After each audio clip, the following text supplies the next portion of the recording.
Hey guys, it is Sam here. So I just tried to do a Facebook Live video and on my computer and it did not like it. So here I am coming to you from my phone. Welcome. Thank you so much for stopping in. If you're watching this video, I really appreciate it. I am very excited to be talking to you today about fuel. So fuel is part of the family portion of the Thriving Family, which might sound a little funky, but we have self, which we've talked about for the last 4 days, which is nourish, rest, rejuvenate, and expand. And if you're just jumping in here, take a moment to say hi. I can't see who's in if you don't tell me. So let me know that you're here. Would love to talk to you, would love to interact. And yeah, so we did the self for the last 4 days. Every day we talked about a different portion of the Thriving Family. We talked about nourish, rest, rejuvenate, and expand. Those are so important for self-care, and self-care is an integral part of a thriving family. So today we're going to jump into the family section, the family area, and what do we need to do to really help our family begin or continue to thrive. So the first portion, the first place we're going to start is fuel, which you might think, well, fuel and nourish are the same thing, and there are some similar elements in fuel and nourish, absolutely. But when we really talk about fueling our family, there are some additional aspects of fuel that compound with nourish that I really want to dig into. So what are those? So those are really, fueling our family is more than just putting whole nutrient-dense food on the table for our families to eat so that they are being taken care of themselves. It is also actually taking the time to sit down and eat meals with our family as much as possible. It doesn't happen all the time. We have busy lives, we have crazy sports schedules, there's so many things going on. However, are we scheduling that time to sit down with our entire family and enjoy meals and conversation and acknowledge that we are sitting down to eat food, fuel our bodies, fuel our souls, and fuel our minds?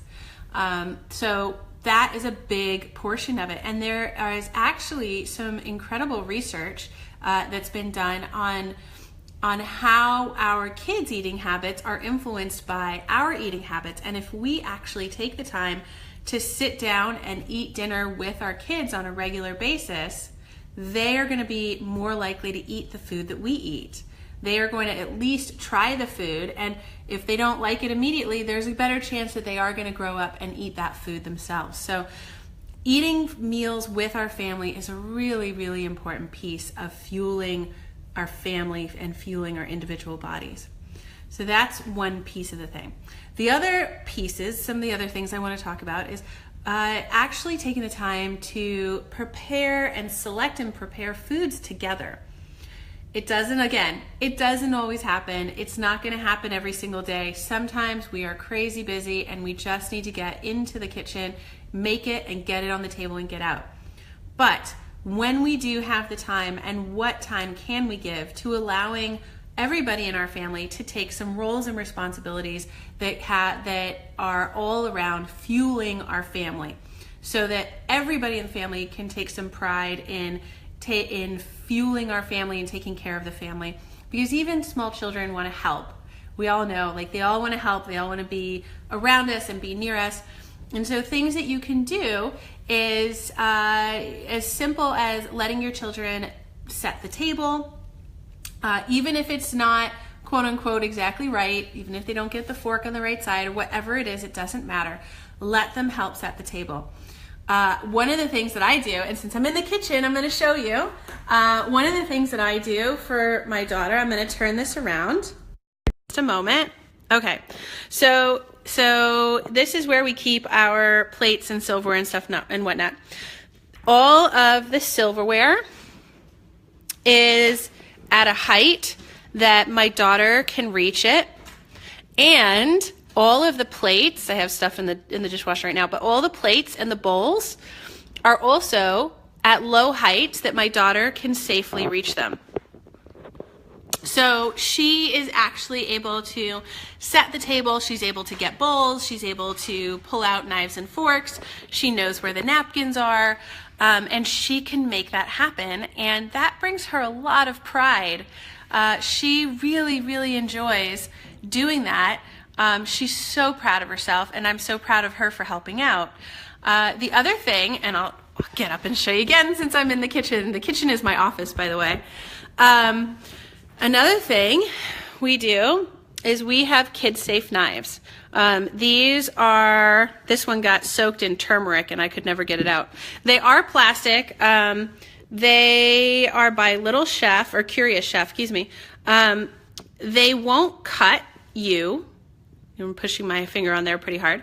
They won't cut you. However, I am able to slice an apple with them. And so they do cut pretty well. So I do let my daughter cut things like cucumber. She cuts tomatoes. She cuts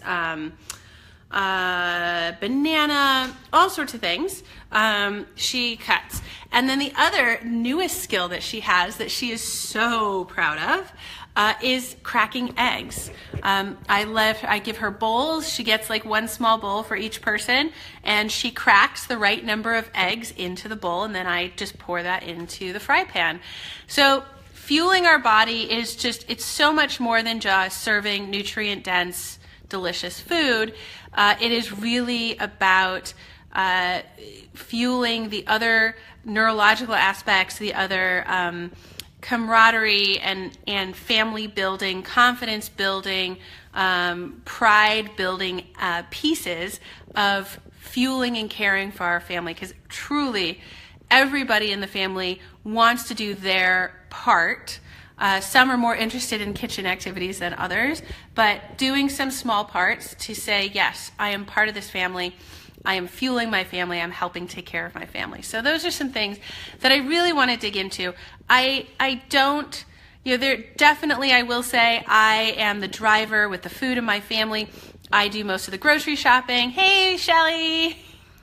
I do most of the grocery shopping. I do most of the cooking. However, it is so important so that the other members of our family have some roles and responsibilities, so that everybody sees that caring for the family is not just one person's responsibility. It is everybody's responsibility in some way or another. So we all have different roles and responsibilities within the family unit.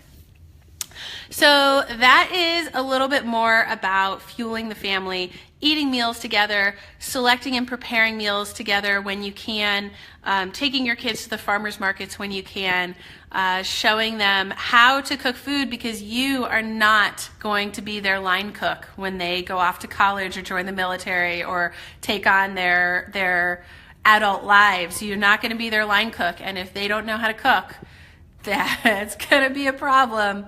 They're going to be eating takeout quite often. So we want to make sure that we teach them the roles and responsibilities and the skills to take care of themselves.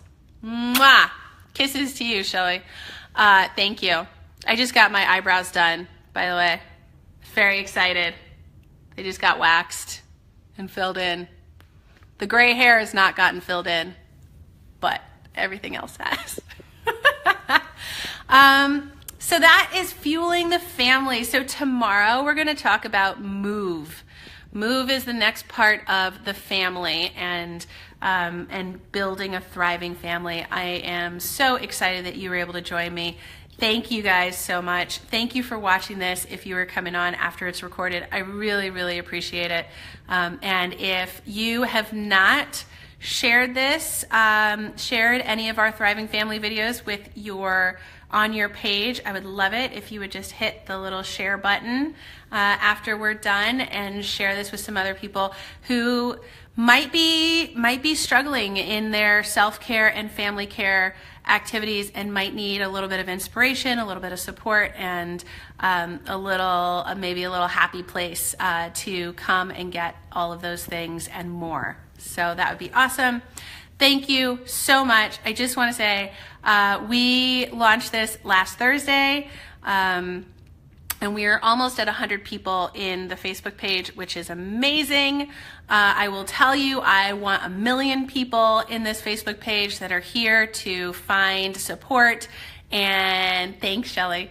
I want 1 million people on this Facebook page that are here to find support, find compassion, find tools and resources, and are ready to take those small actionable steps that change their day, that will eventually change their lives. It is all about changing your day, taking those small steps, not doing drastic changes that we end up failing at and feeling like we're moral failures or having a moral failing. It is all about taking those small steps that compound and build on building blocks on each other. And so if you know people who are looking to find that, if you know people who want some support and some ideas, this is the place, and we are here to change the world. So thank you guys. Thank you so much. I will talk to you all soon. Take care.